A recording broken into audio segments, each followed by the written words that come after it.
This is JP Potential Behind the Pixel, and he has made an awesome Oddworld series on his channel called The Odd Power of After Effects. This is a series of videos where he plays Apes Odyssey and Exodus normally, and then he manually enhances the visual of these two games through After Effects. Like, he literally enhances them through video editing. And I was linked one of his videos a few years ago, and I absolutely loved it.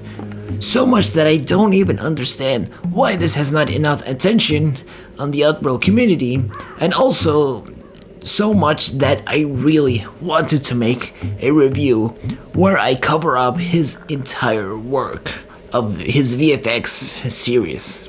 Or not exactly, but like mostly the major part of this. So far, he has completed the entire Apes Exodus through VFX editing, but when it comes to Exodus, he is still not done yet. But for this part, I am mostly going to focus on Apes Odyssey. I've also watched through all of his parts of Apes Odyssey, and I think my most favorite one is his Scrapania and Scrapania Temple VFX edit, as these two are the ones where his VFX edits are shining the most. And it's also going to be the one that I'm going to focus on the most for this video here. So without further ado, let's get started. First thing I want to focus on is the background. He has turned these backgrounds that are already gorgeous even further gorgeous by adding in so many different kinds of visual effect that blends well with the environment as well. And you can tell that he was trying his best to turn these static backgrounds more alive by adding so many kinds of different visual effects that blends well with the environment. For Scrapania Temple, you can see sand dust flying in the background. This effect alone was enough to turn the whole background more alive. And that's not all, because this isn't some kind of a lazy edit where he was just putting a alpha PNG image in front of the video. No, you can literally see that the sand dust is not even overlaying those cliffs. They're actually like behind it, and that is such a phenomenal work, and it makes it look much more convincing. The best part is that some part of the Scrapania Temple, you can see the sand dust effect is much more weaker, so much that you can almost not really see it unless you pay close attention. And this blends with the background even further, and I absolutely love this. Another major part of his VFX edit is that he has also put a lot of volumetric lighting. And these are not just some kind of a static images of lighting effect. No, they're actually dynamic lighting. One example is how you can see some volumetric lighting coming from that little hole, and when it jumps over it and overlays the stone, the lighting actually gets affected. The same can also be seen with that little orb flying up and down, and when it just flies a little bit upwards, covering the sun, it even affects the volumetric lighting as well. And this is also what I really love. He is trying to put so many different kinds of dynamic effects into the background, rather than making everything look static. Instead of you just see NPCs such as the Sleeks going from left to right as the only dynamic thing you see in the background. Instead, he's trying to put some more stuff that is going on in the background. Mostly just some natural stuff with the volumetric light and the sand dust, and this is what I absolutely love. It's like you can really tell there's something going on in the background. It's like an environment where there's something going on. There's plenty of stuff going on, both naturally and also physically as well. I also want to give you some brief examples of other gorgeous background that has been enhanced with his edit, such as this one. Look how the volumetric lighting that comes from the sun at the top left is how it throws itself at these cactuses. You just don't really think about how much gorgeous this background is until you see his edits that has been implemented here. It's so beautiful, it's so gorgeous.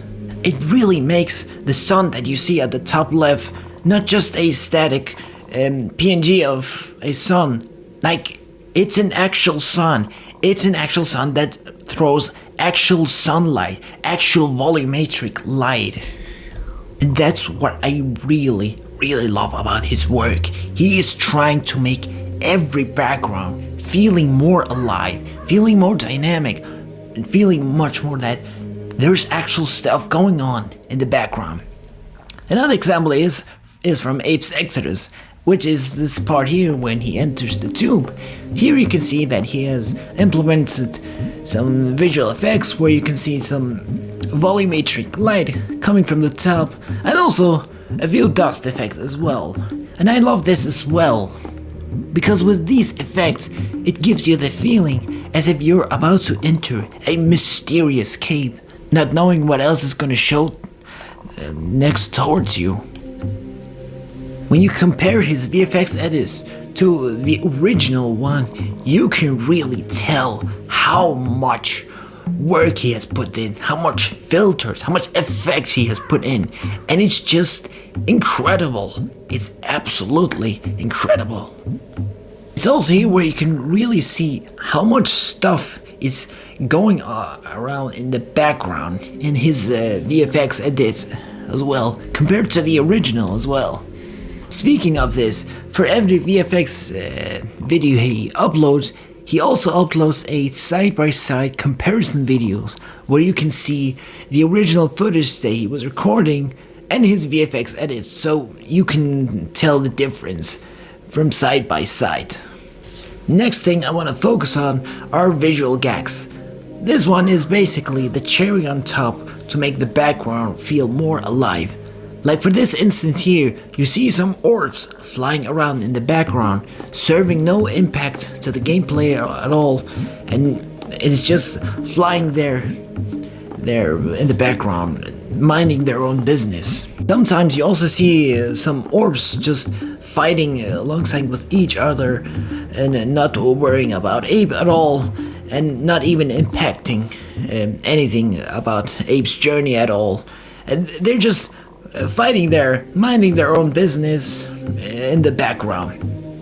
It's such an unnecessary detail, but I absolutely appreciate it. You can really tell that there's more than just Ape going through a journey. Like, there's some other stuff going in the background. There's other creatures doing something as well.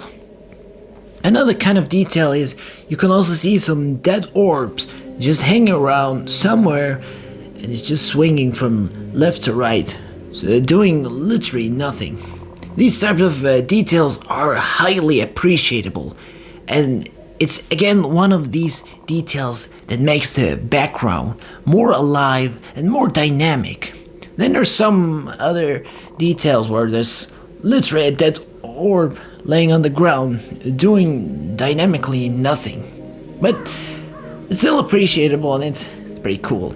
Then there's another kind of visual gags where you see an orb laying dead on the ground, but as soon as Ape either chants or press a lever, they actually wake up. I was like, oh wait, they're not dead, they were just sleeping. Then there's other type of orbs that is acting like as if it makes an impactful part of Ape's journey, such as this orb here trying to block for Ape by putting this laser, and when Ape chants, he actually destroys the orb and the laser as well. But the thing is, these orbs were not even in the original game at all. It was all edited through, but makes it look very convincing that it was actually there. Another example is how this orb here shows up all of a sudden and is pretending as if it was the one who turned off the electric fence, which is a neat little detail and it's kind of funny. The next thing I want to focus on is object replacement. You may have noticed throughout this review that you have seen that some bomb, or literally all of the bombs has been replaced with his own kind of bombs. And the same goes with the security orbs as well. Obviously, I think he was doing this just to make his own kind of object, but I also think that he did this just to make the objects even more dynamic and alive as well. So just look at the bombs, like there's this little light that is just spinning around as well, which is again just giving this dynamic effect and where everything is more alive and there's a bunch of stuff going on again.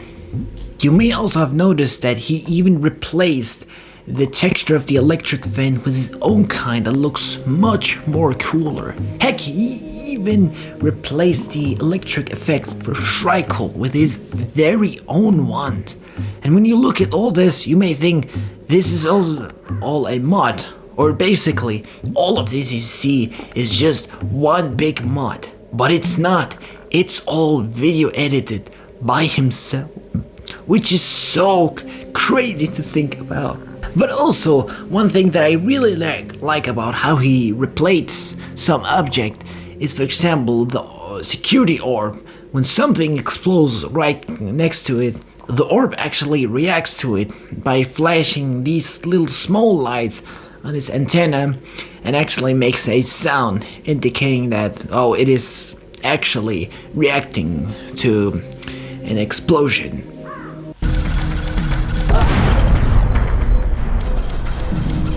I could pretty much just go on and on just analyzing all kinds of little details that he put into his VFX edit, but I think it's gonna take me way too long to cover all of this.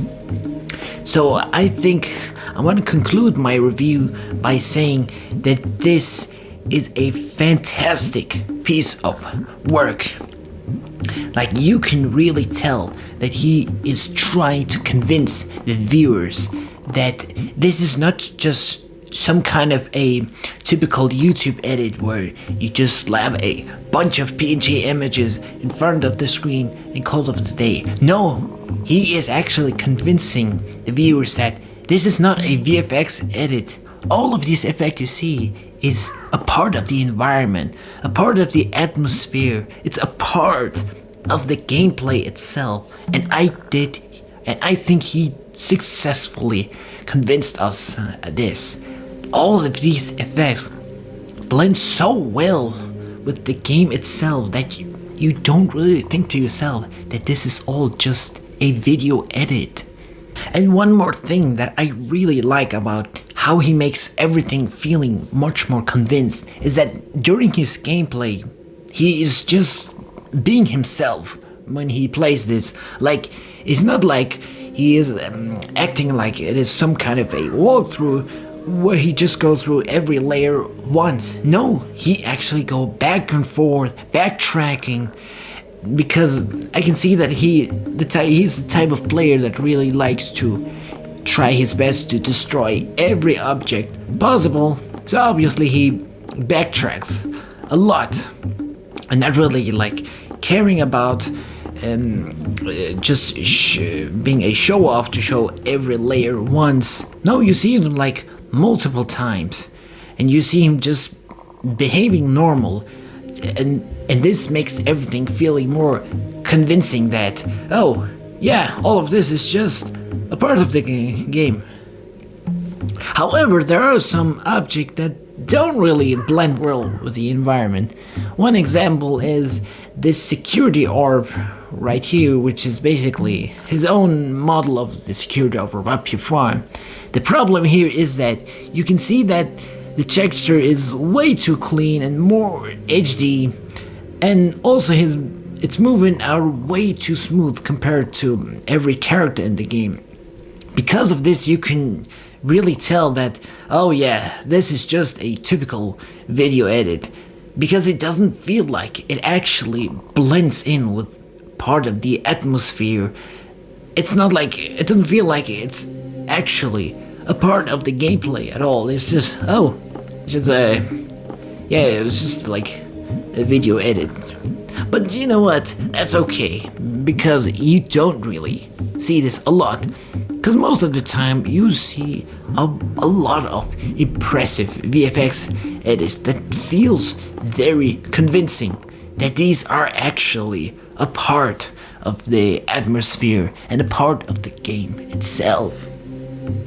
Well, if you have watched through my whole review, I want to say thank you all so much for watching this, and also please go subscribe to JP Potential Behind the Pixel, because he absolutely deserves some more recognition for his work. And also say hi to him from me.